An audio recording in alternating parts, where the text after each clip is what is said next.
Hi there! Here we have the beautiful model SHIYA.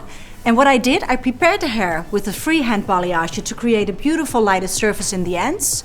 And now I'm going to do a seamless blend with a lumen play. Let's have a look and go and have some fun.